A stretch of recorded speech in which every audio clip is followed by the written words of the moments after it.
Hello， 大家好。同样的一款酥皮，同样的烤温，为何烤出不同尺寸的千层酥呢？而且酥脆度也完全不同，这个和这个。再听一次。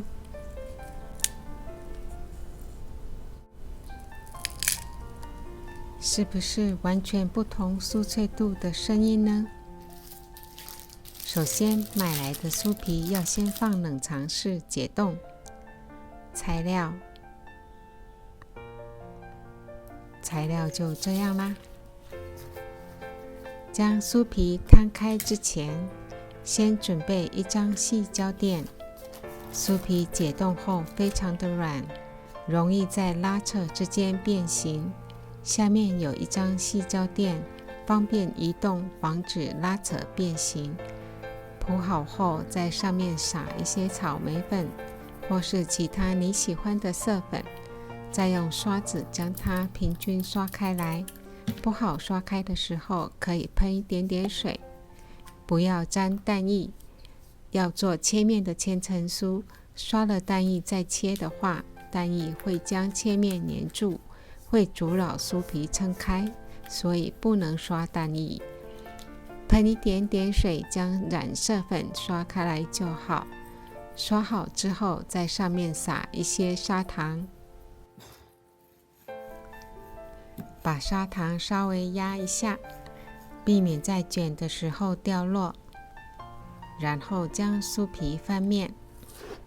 现在知道为什么要细胶垫了吧？这样翻面的时候就不会拉扯到啦。再把细胶垫去掉。到这里步骤是对的，再来错误的示范。上下两端往中心开始卷起，卷的时候不能卷得太紧实，像这样完全不留空间是不行的。酥皮需要有空间膨胀，没有了空间就撑不开来。这样不但卷得紧实，贤妻还试图将它拍出空气，这是第一个错误。第二个错误是，卷好的酥皮已经非常软化了，在它软化的状态下，就开始进行切割，结果大多的切面都粘在一起，就更妨碍了酥皮的撑开了。这个时候贤妻就知道要失败了，但还是将它们放回冷冻。烤箱设定华氏400度，预热好后从冷冻拿出，将它们分为2个烤盘，送入烤箱，烤12到15分钟。看它们完全无法扩张撑开来，只好往上面凸了。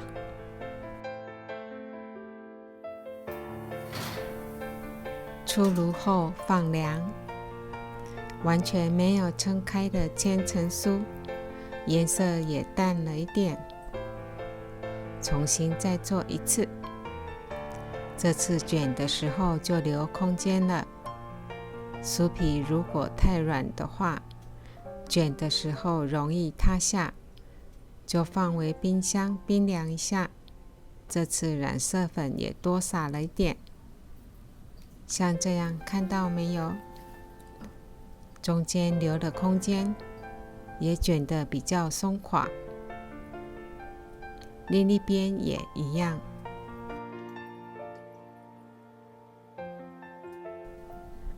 像这样松松垮垮的就对啦。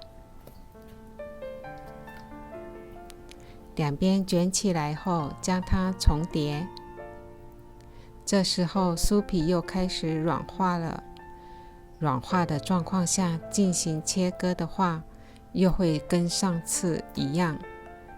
你看，切面又连起来了。这样烘烤时又会撑不开来。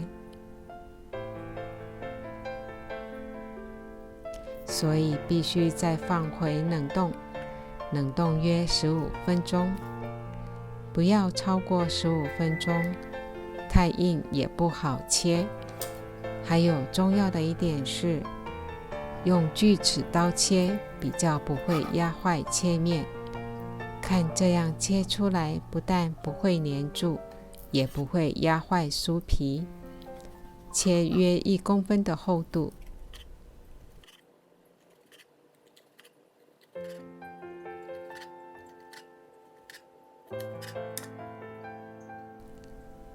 像这样松松垮垮的就对了，只要在上方稍微粘紧。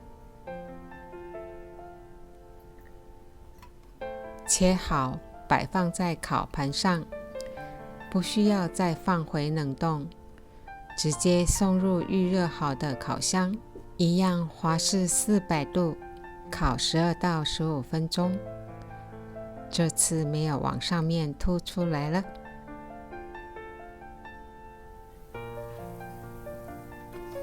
颜色和形状都很漂亮，和之前的比较起来一目了然。左边的非常紧实，完全看不到层次，右边的层次就很分明了。剥开时的酥脆声也差很多哦。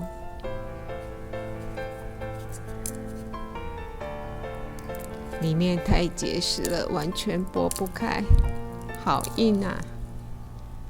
第二次烤的形状可爱多了。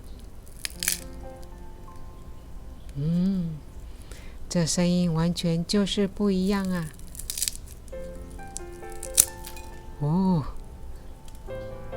好酥啊！